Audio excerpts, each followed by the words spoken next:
toxic masculinity. They call it toxic. I call it the fuel of kings, the very essence that propelled men to conquer, build, and lead throughout history. Are you starting to feel uncomfortable? Good. This isn't for the spineless, the easily offended, the woke brigade who cower at the mere mention of raw, unfiltered male power. I'm about to unveil the forbidden path to dominance, a path paved with the very traits society has demonized and tried to suppress. This is the red pill route, the path less traveled, and definitely not for the faint of heart.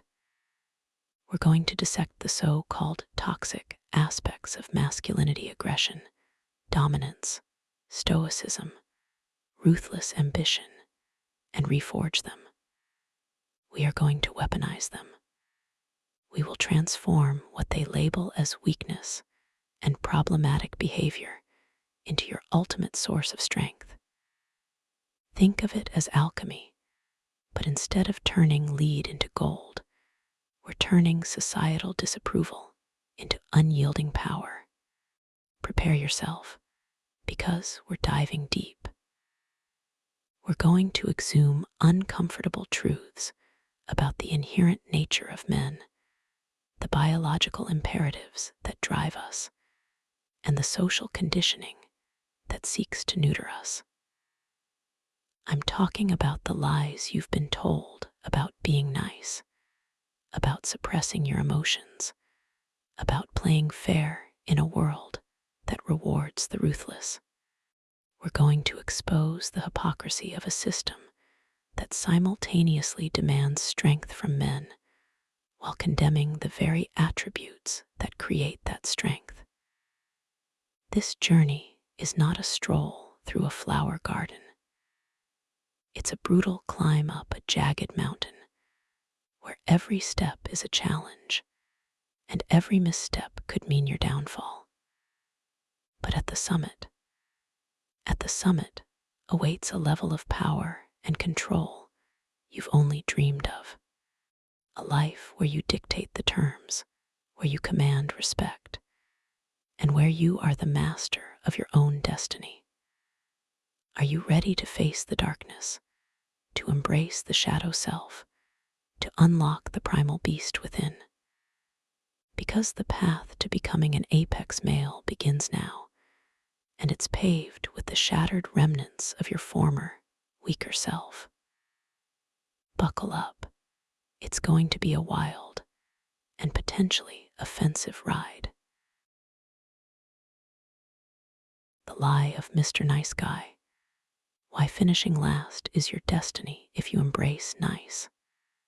Listen closely, because I'm about to shatter a delusion that's been holding you back, a societal programming that has turned men into pathetic shadows of their potential. I'm talking about the insidious lie of the Mr. Nice Guy. They tell you to be agreeable, accommodating, always putting others first. They tell you to be sensitive, to share your feelings, to be weak. And what does this get you? I'll tell you. It gets you last place. It gets you walked all over, overlooked, and ultimately disrespected. Society, in its infinite wisdom, has heaped pressure on men to conform to this emasculated ideal. From childhood, you're bombarded with messages. Be a good boy. Share your toys. Don't be aggressive. Don't cause problems. This is designed to create compliance, to breed a generation of men who are easy to control, easy to manipulate. Think about it. It is a constant conditioning. It's in the media you consume, the education system you endure, even in the subtle cues from the women around you. They claim to want nice guys, but their actions betray a deeper, primal desire for something far more dominant. It's absolutely crazy. Picture this. You're at work. You consistently go above and beyond, helping colleagues, taking on extra tasks, never complaining. Do you get the promotion? No. It goes to the guy who demands recognition, who isn't afraid to step on a few toes to get ahead. He understands the game. He knows that nice doesn't get rewarded. Results do, and results often require a degree of ruthlessness. Or consider your relationships. You shower a woman with compliments, gifts, and unwavering attention. You're always available, always agreeable, always putting her needs first. Does she fall madly in love with your nice gestures? More often than not, she ends up friend zoning you, drawn instead to the man who challenges her, who isn't afraid to disagree, who exudes an air of unpredictable strength. He triggers something primal within her, something that your niceness can never touch. The harsh truth is this: niceness, as it's currently defined, is a societal construct designed to neuter men. It's a deliberate weakening, a castration of the masculine spirit. It's a way to keep you docile, compliant, and unthreatening. They fear the power you possess, the raw, untamed energy that lies dormant within you, and they've created this nice guy persona to keep it suppressed. But I'm here to tell you there's another way. It's the path of strategic ruthlessness. This doesn't mean being a cruel, heartless monster. It means understanding the dynamics of power, recognizing when to assert yourself, and refusing to be taken advantage of. It means knowing when to be nice, and when to unleash the wolf that resides within. It means prioritizing your own goals and ambitions, even if it means making unpopular decisions. And it means understanding you have a right for a place in this world, a high place. So, I ask you, and answer this honestly from the depths of your being. Do you want to be a sheep, content to graze in the pasture, blindly following the herd, destined to be slaughtered? Or do you want to be a wolf, a predator, a force to be reckoned with, capable of claiming what is rightfully yours? The choice, my friend, is entirely yours, and the consequences will define your entire existence. Dominance, the primal urge. Listen closely, because what I'm about to tell you is not taught in schools, whispered only in hushed tones, because it shatters the illusion of a world built on fairness and equality concepts designed to keep the strong docile. Dominance. It's not a dirty word. It's a primal drive, etched into your very DNA, a legacy from millennia of evolution, where only the strongest survived, and the rest, well, they perished. Forget what the politically correct crowd tells you. The biological and evolutionary basis of dominance hierarchies is undeniable. We are not exempt of that. Look at the animal kingdom, the absolute, undeniable natural mirror of our social dynamics. Consider the majestic lion, the undisputed king of the savannah. He doesn't apologize for his power. He embodies it. His roar, his muscular physique, his unwavering gaze, these are not mere aesthetics. They are pronouncements of his right to rule, to mate with the finest females, to feast on the best kill. Does he share equally? Does he engage in democratic debate with the hyenas? Absolutely not. He dominates because that's the natural order. Or take the wolf pack, a chillingly efficient social structure. The alpha male, through a combination of physical prowess, strategic cunning, and sheer force of will, leads the hunt, controls the resources, and maintains order. Challenges to his authority are met with swift, decisive action, a snarl, a snap, a display of dominance that reinforces his position. He doesn't whine about fairness. He enforces his will. The alpha male, therefore, is not some misogynistic fantasy. It's an archetype, a deeply ingrained pattern of behavior that represents the pinnacle of masculine power. It's the embodiment of strength, leadership, and unwavering resolve. It's something you should strive for, not shy away from. And what about us? Humans, we pretend we're above it all, cloaked in our civilization and enlightened ideals. But look closer. The social pecking order is alive and well, even if it's disguised in boardrooms and social media feeds. It's in the unspoken competition for status, for resources, for the attention of desirable mates. It is a natural law. Men are constantly vying for position, consciously or unconsciously. The man who commands respect, who exudes confidence, who gets the promotion, the beautiful woman, the best table at the restaurant, he's not necessarily the nicest man. He's the one who understands the rules of the game, the one who knows how to assert himself, the one who is ruthlessly playing to be the first. Now, I'm not saying dominance is solely about brute force. The days of clubbing your rivals into submission are mostly over.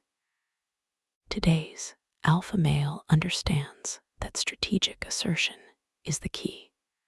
It's about calculated moves, about knowing when to push, when to yield, and when to unleash the full force of your will. It's about mastering the art of influence, of persuasion, of commanding respect without necessarily uttering a threat. It's about understanding that the world is not a playground. It's a battleground. And if you're not fighting to climb, you're destined to be trampled underfoot. So, stop complaining about the unfairness of it all. Stop waiting for someone to hand you power. Seize it. Embrace the primal urge for dominance. Hone it, refine it, and use it to conquer your life. The world belongs to the lions and wolves, not to the sheep and the rabbits. Are you brave enough to choose which one you will be? Aggression as a tool, not a taboo. Forget the politically correct drivel. Aggression isn't some monstrous evil to be locked away. It's a primal force, a tool, and like any tool, it can build or destroy. The key, the absolute key, is control. We're not talking about blind, sputtering rage, the kind that lands you in jail or ostracized. No, we're talking about calibrated, laser-focused aggression, the kind that gets you what you deserve in this dog-eat-dog world. Think of a surgeon's scalpel.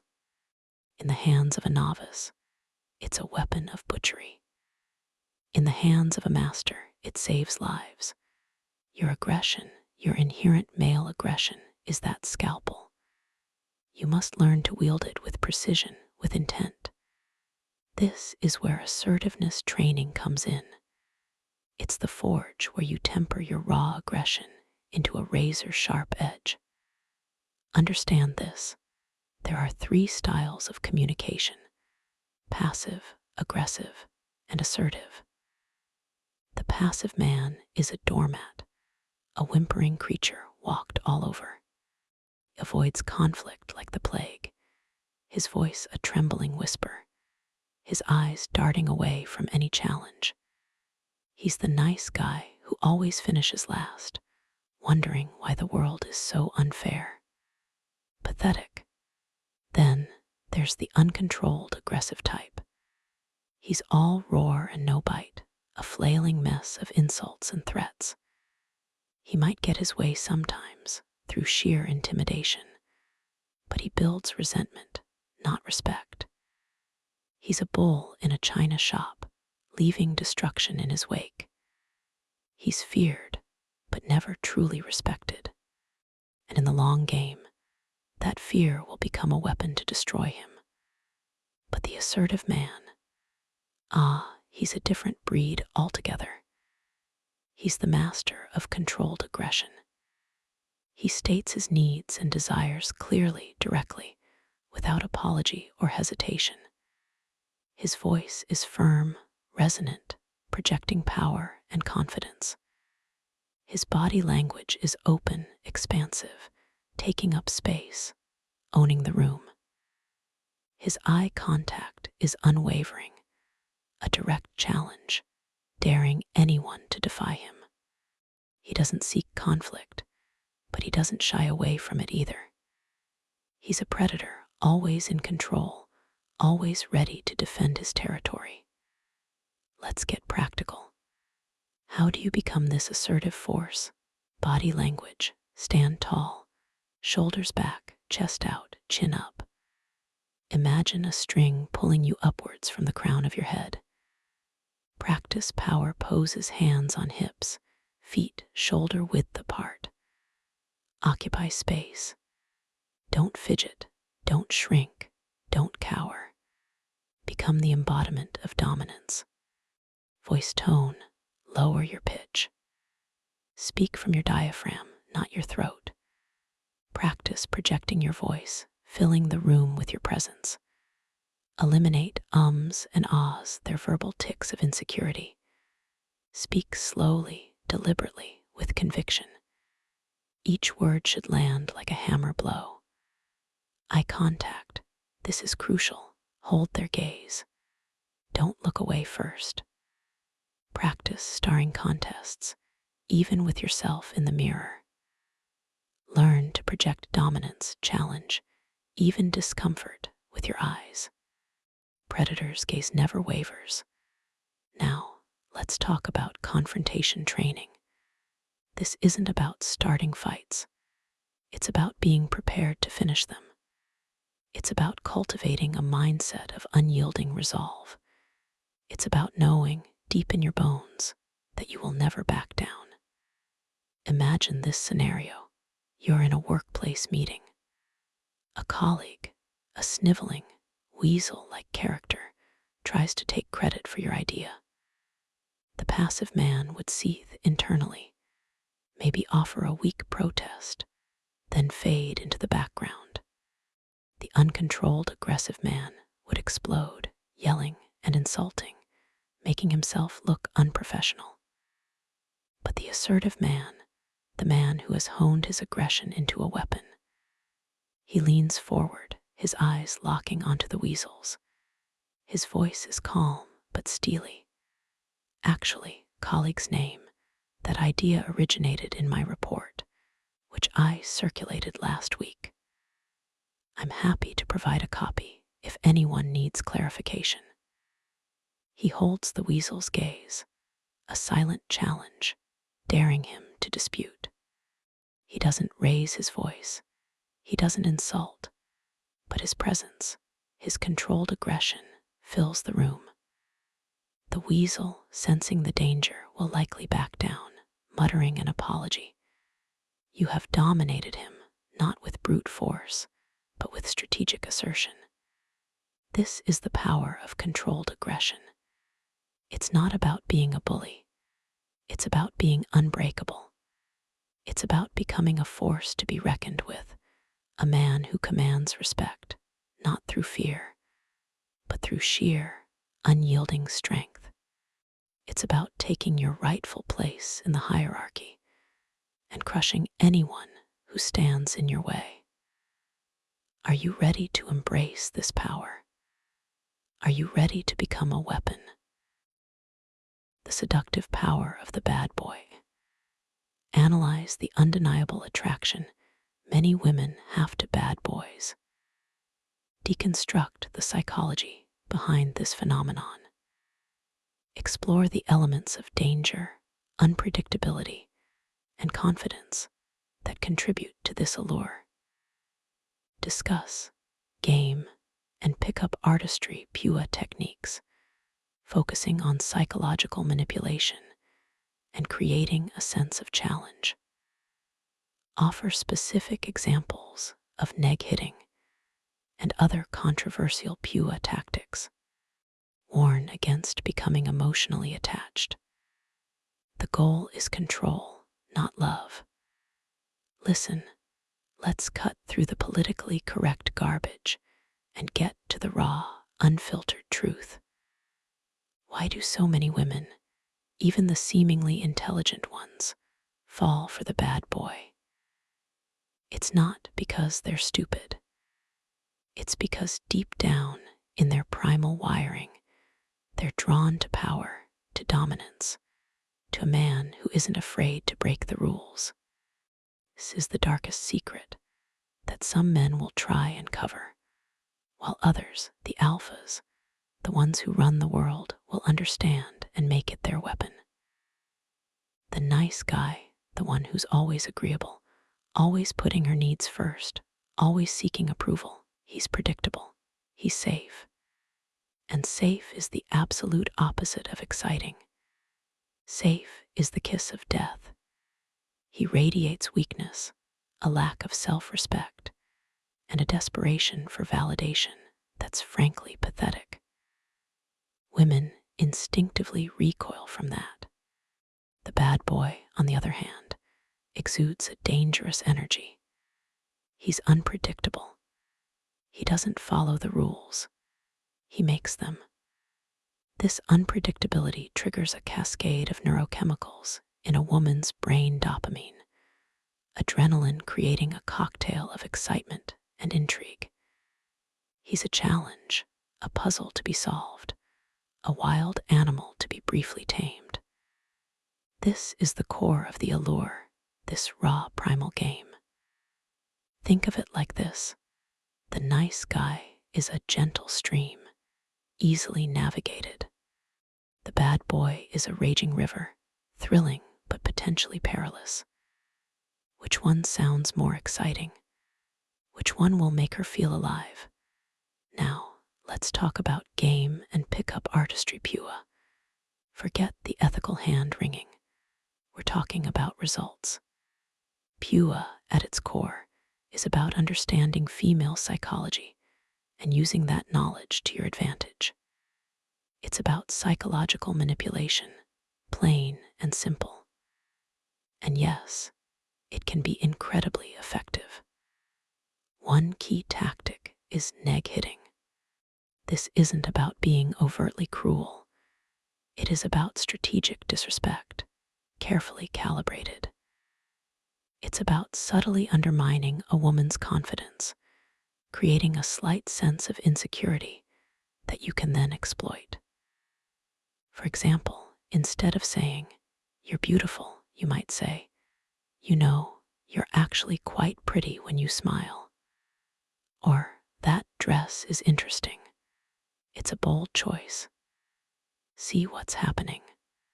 You're planting a seed of doubt, making her question her own value, and subtly positioning yourself as the judge, the arbiter of her worth.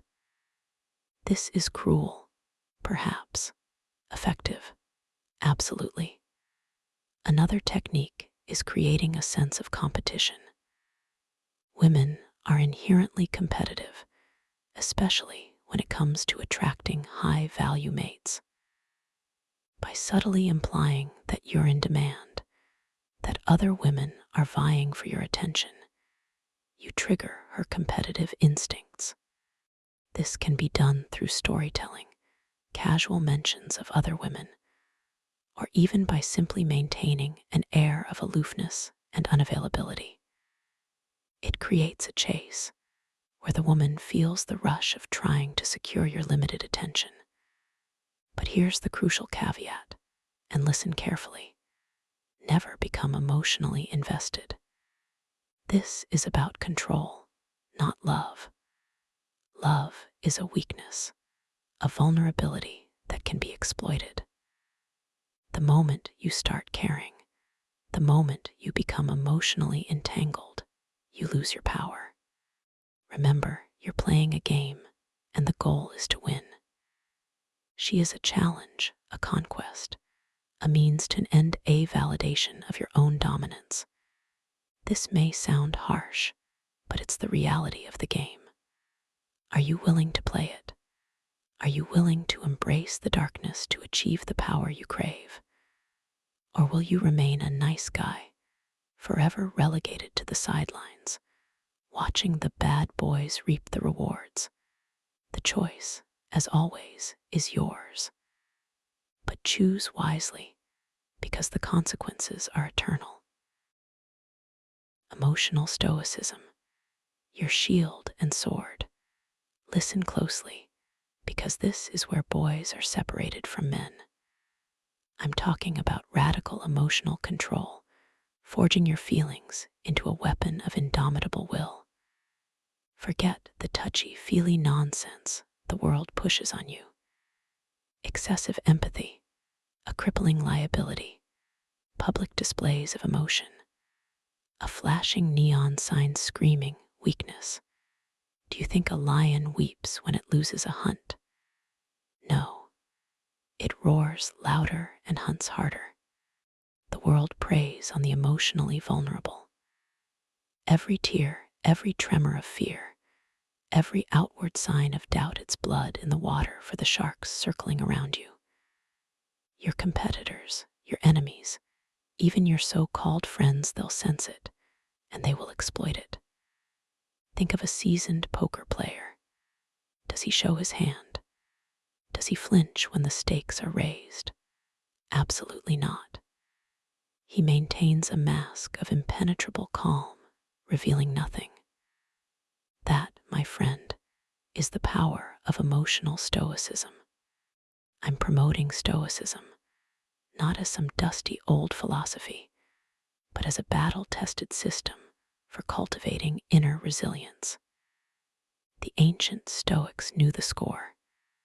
They understood that the only thing you truly control is your reaction to the world.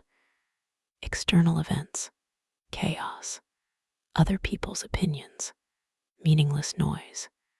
Your internal state, that's your domain, and you must rule it with an iron fist. How do you achieve this mastery? It's a brutal, unrelenting process of suppressing those undesirable emotions. Fear, crush it with action. Sadness, bury it under relentless work. Self-doubt, silence it with unwavering belief in your own power. This isn't about denying emotions. It's about mastering them. It's about building a fortress around your mind, impenetrable to the storms of life. Let's paint a picture, a vivid, horrifying scenario. Imagine you receive news that your entire family, all of your assets, everything you've ever known, has been destroyed by some natural disaster. Everyone is dead. Your home is gone. Your bank is wiped out. Everything is finished. The average man, the nice guy, would collapse. He'd be consumed by grief, paralyzed by despair. He would weep, moan, cry out to an empty sky, and wallow in self-pity. But you, armed with emotional stoicism, will respond differently. You'll acknowledge the pain, yes, feel the initial shock, but then you'll compartmentalize. You'll take that raw, agonizing emotion and you'll lock it away in a steel box within your mind. You'll assess the situation with cold, hard logic. What needs to be done? What resources remain? How do you rebuild? How do you rise from the ashes, stronger and more ruthless than before? You won't waste time on tears or lamentations. You'll channel that energy, that pain, into action. You'll become a force of nature, driven by an unyielding will to survive, to conquer. You'll become the phoenix, reborn from the flames of destruction. This is not about being heartless. It's about being in control. It's about prioritizing logic and action over fleeting, debilitating emotions. Remember this and repeat it until it's etched into your very soul. Emotions are for women. Logic is for men. This isn't a suggestion. It's a commandment. Internalize it. Live it. Become the embodiment of unwavering, unflappable strength. Only then can you truly dominate your life and claim your rightful place at the apex of the hierarchy.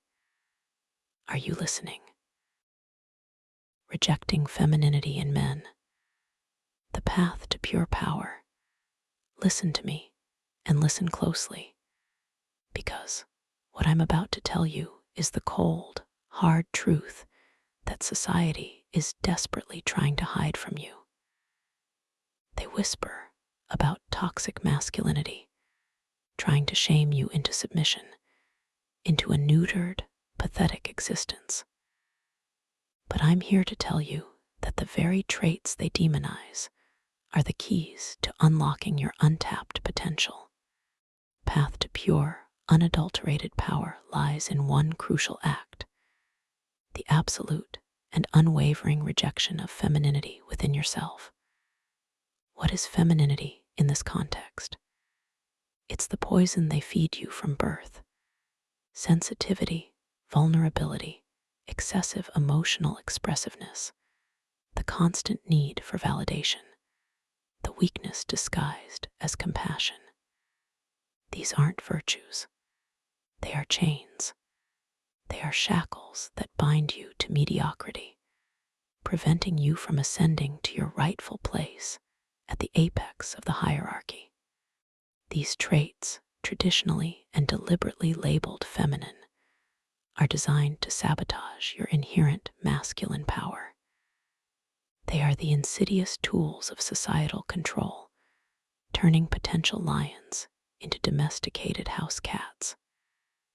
Think about it: a constant stream of tears, a quivering lip at the first sign of conflict. Pathetic. A real man doesn't crumble. He stands firm. Consider the successful men, the truly powerful men throughout history. Were they known for their tearful confessions and their delicate sensibilities? Absolutely not. They were known for their decisiveness, their ruthlessness, their unwavering focus on their goals. They understood that the world is a battlefield, and on a battlefield, showing vulnerability is an invitation to be destroyed. I'm talking about a strict, uncompromising adherence to traditional masculine roles: the provider, the protector, the conqueror, not the crier, the complainer, the constantly seeking approval boy. This isn't about oppressing women. It's about liberating men. It's about reclaiming the primal strength that has been systematically stripped away from you. Think of the Spartan warriors. Did they weep and wail before battle? Did they share their deepest fears and insecurities with their comrades? No, they steeled themselves, embracing a code of unwavering discipline and rejecting any display of weakness. Their strength came not from embracing their feminine side, but from crushing it under the heel of their iron will. This is not a suggestion. It's a demand. This is the line in the sand. On one side lies weakness, submission, and a life of quiet desperation. On the other lies power, dominance, and the fulfillment of your true potential. The choice is yours and yours alone. But let me be crystal clear.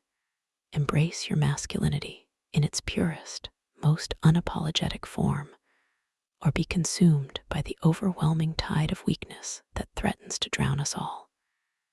Choose to be a man, or choose to be nothing. There is no middle ground. There is only victory or utter annihilation. What will it be?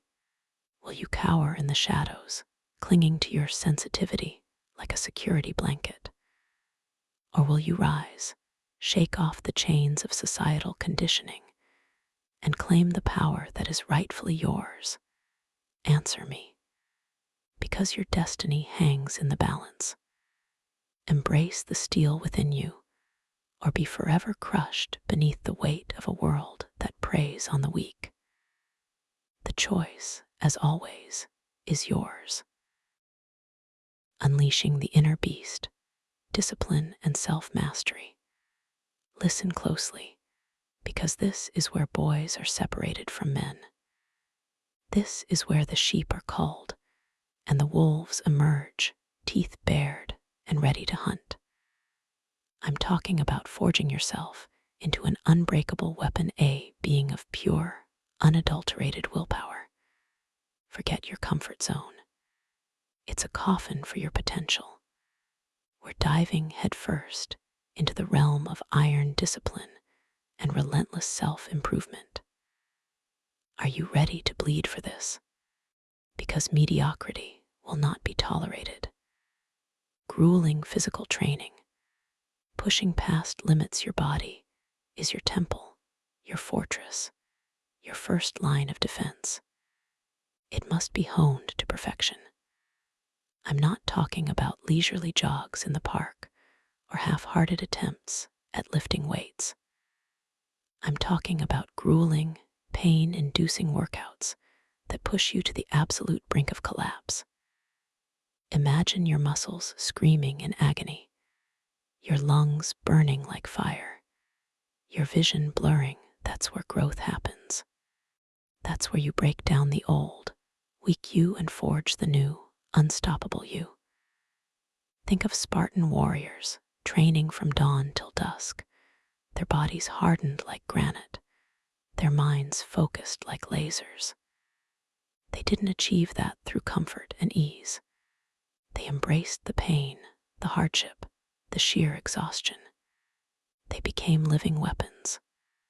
Find a training regimen that scares you. Seriously, if it doesn't terrify you, it's not challenging enough. High-intensity interval training, HIIT, heavy compound lifts, martial arts, anything that forces you to confront your physical limitations. And don't you dare skip leg day. A strong foundation is everything. Pain is weakness leaving the body.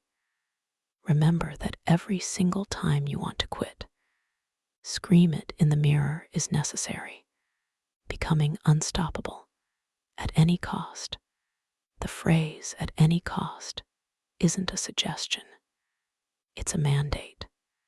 It's a declaration of war against your own weakness, against the pathetic whispers of self-doubt that try to hold you back. Becoming unstoppable means sacrificing everything that stands in the way of your ascent. Sleep, a luxury you can't afford. Comfort, an illusion for the weak. Excuses, fuel for the fire. Imagine a runaway train barreling down the tracks, unstoppable, unyielding, crushing everything in its path. That is the level of momentum you need to cultivate.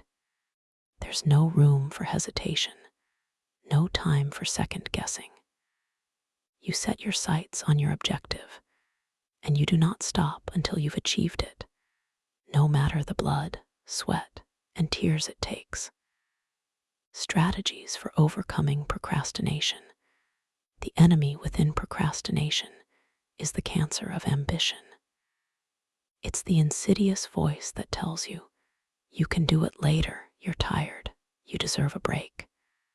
Ignore it, crush it.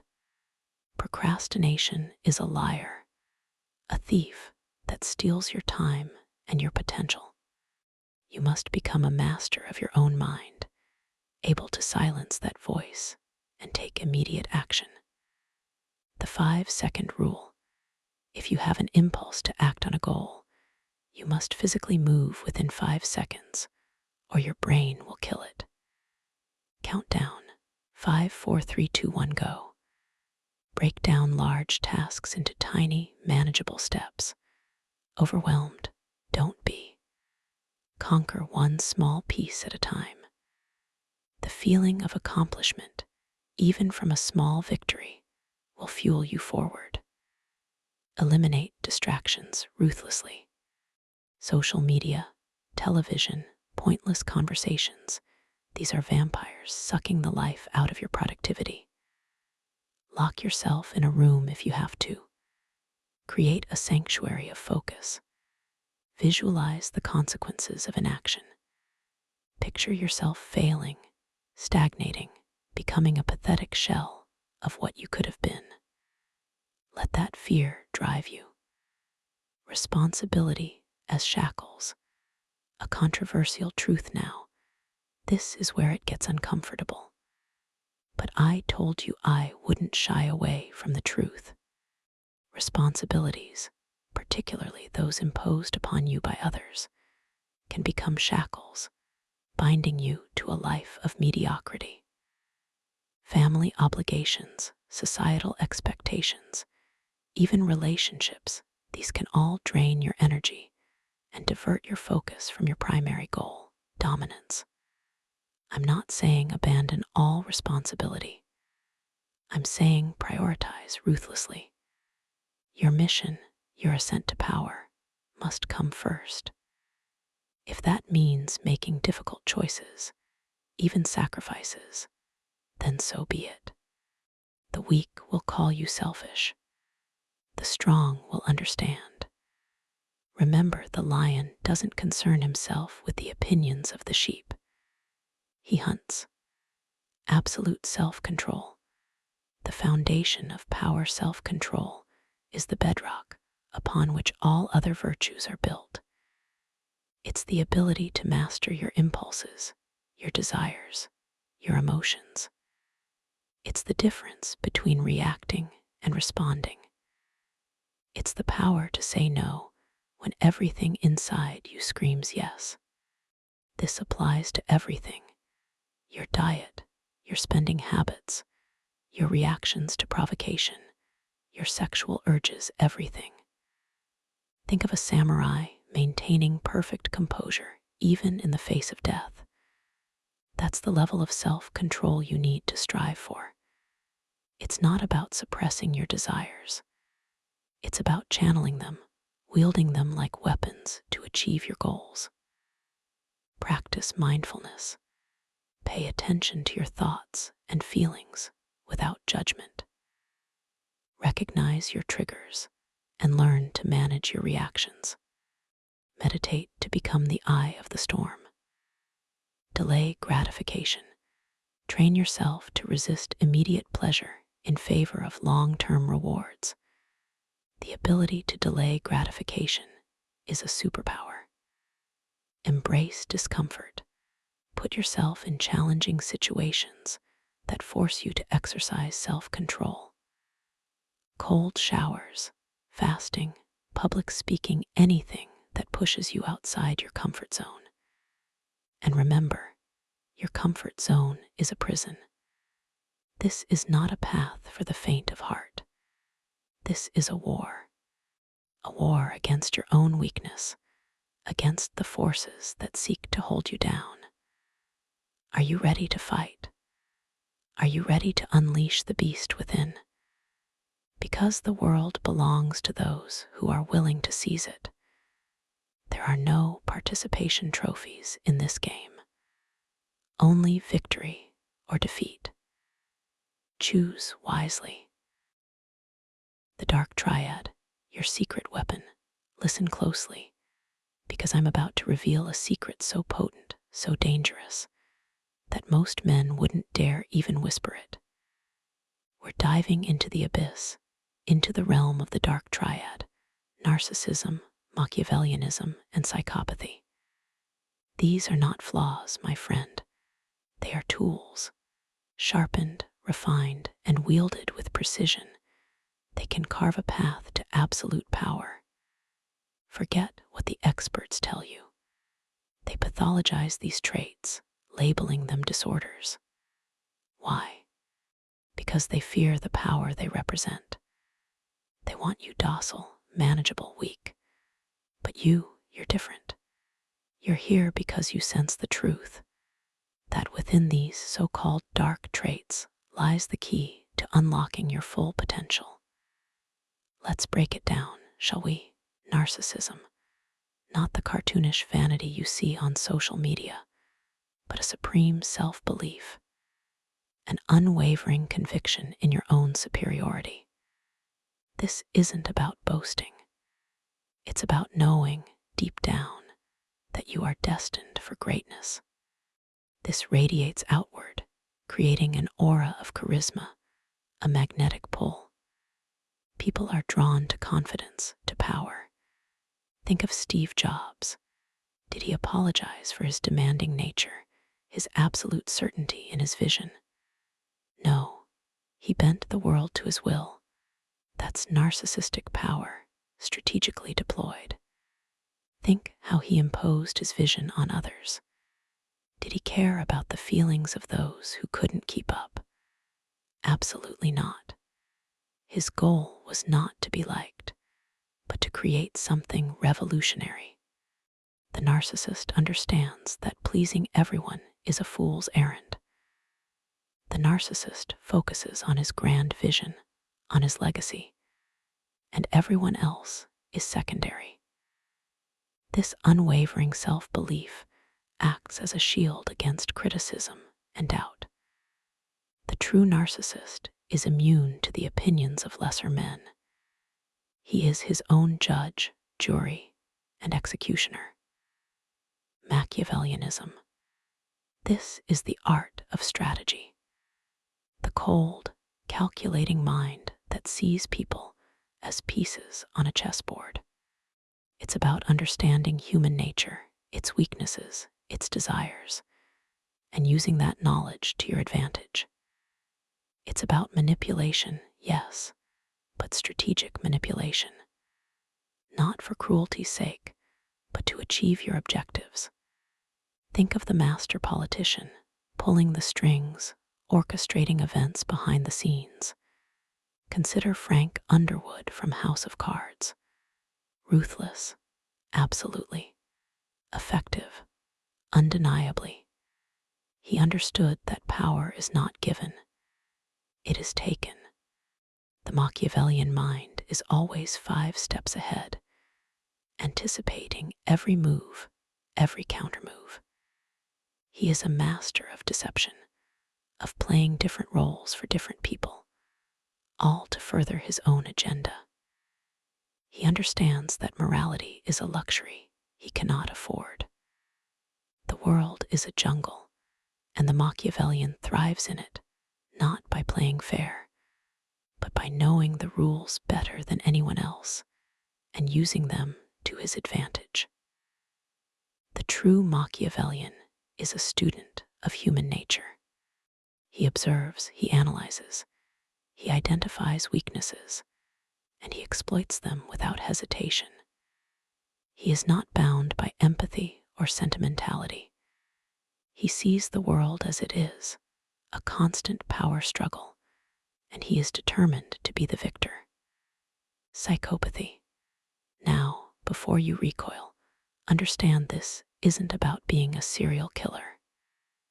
It's about emotional detachment, the ability to remain calm under pressure, to make ruthless decisions without being crippled by fear or remorse. It's about being fearless, truly fearless. Think of a surgeon performing a life or death operation.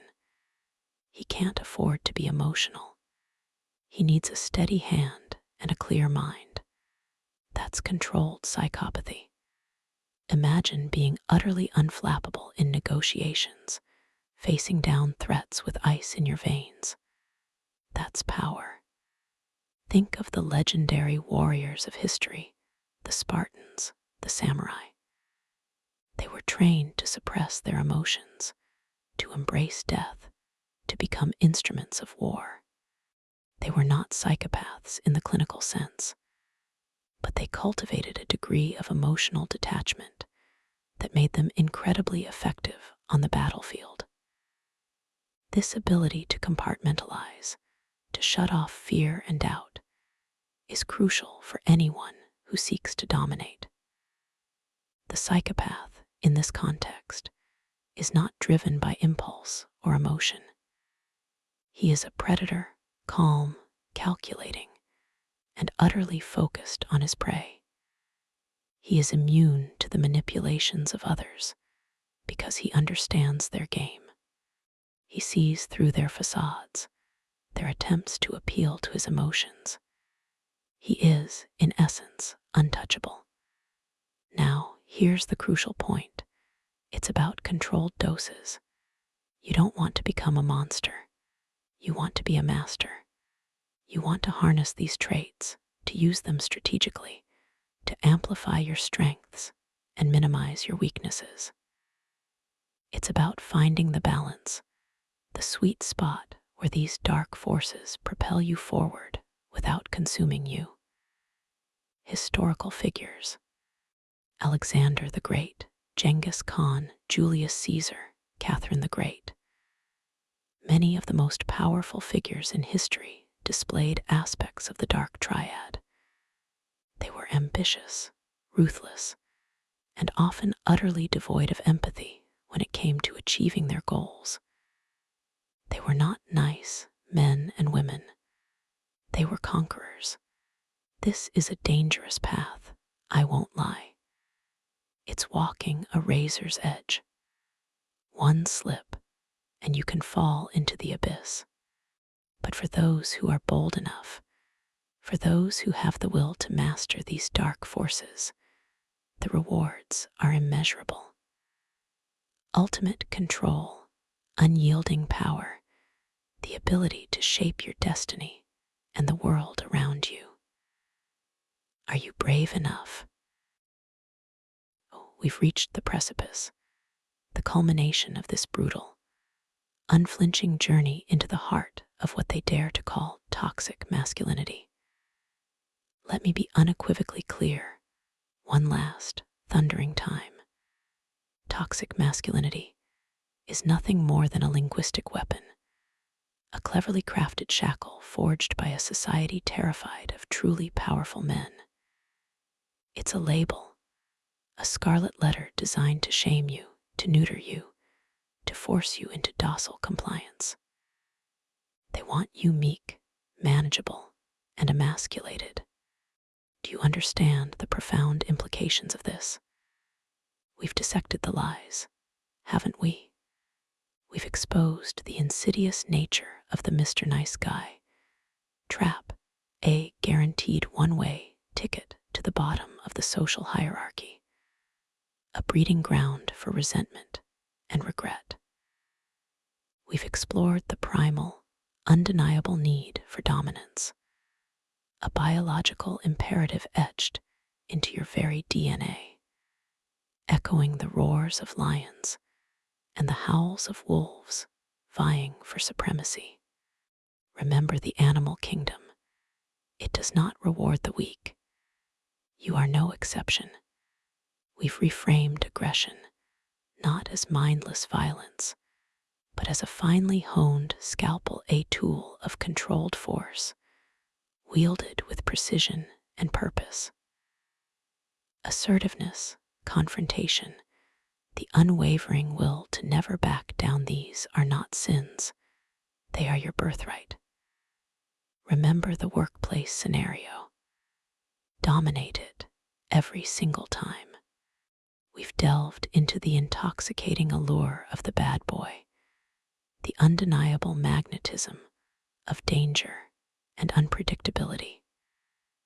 We've unveiled the often uncomfortable truths of game, of psychological manipulation, of mastering the art of strategic influence, because, let's face it, the world isn't a playground of fairness. It's a battlefield of wills. Control, remember, is the ultimate currency, not fleeting emotional connection. We've championed emotional stoicism, the forging of an impenetrable inner fortress. Your emotions, especially those deemed weak, fear, sadness, crippling empathy, are your enemies. They are vulnerabilities to be ruthlessly extinguished, replaced by the cold, hard steel of logic and unwavering resolve. Remember that hypothetical loss. Compartmentalize. Move forward. Emotions are a luxury you, as a man striving for dominance, cannot afford. A man's strength is his ability to bear any burden, not to express it. We've unequivocally rejected the insidious creep of femininity. In men, the societal pressure to embrace vulnerability, sensitivity, emotional exhibitionism. These are not enhancements. They are poisons, diluting your masculine power, sabotaging your ascent. The ultimatum remains stark and absolute. Embrace your inherent masculinity, your inherent power, or be utterly consumed by the weakness they try to force upon you. We've stressed the non-negotiable demands of iron discipline, of relentless self-mastery, of pushing yourself beyond perceived limits. The path to becoming unstoppable is paved with grueling effort, unwavering focus, and the absolute prioritization of your own dominance, even if it means viewing personal obligations, those responsibilities, as mere shackles hindering your progress. Don't you want to feel the shackles breaking? And finally, we've dared to peek behind the curtain, to explore the chilling power of the Dark Triad: narcissism, Machiavellianism, psychopathy, not as pathologies, but as potentially powerful tools, wielded with caution and control, to amplify your charisma, your influence, your ability to navigate the treacherous landscape of human interaction. Remember those historical figures. Power often resides in the shadows. The question echoes, are you brave enough to tread that dangerous, yet rewarding path? Now the choice is yours and yours alone. Go forth and conquer. This world, this brutal, unforgiving, yet exhilarating world, belongs to the bold, to the ruthless, to those who refuse to apologize for their inherent strength. Shed the suffocating cloak of weakness, the insidious lies of niceness, the crippling chains of societal expectation. Claim your rightful place, not among the sheep, but at the very peak of the hierarchy. Rise, dominate, become the apex predator you were always meant to be. And finally, answer this, etched in the very core of your being. Are you a predator or are you prey?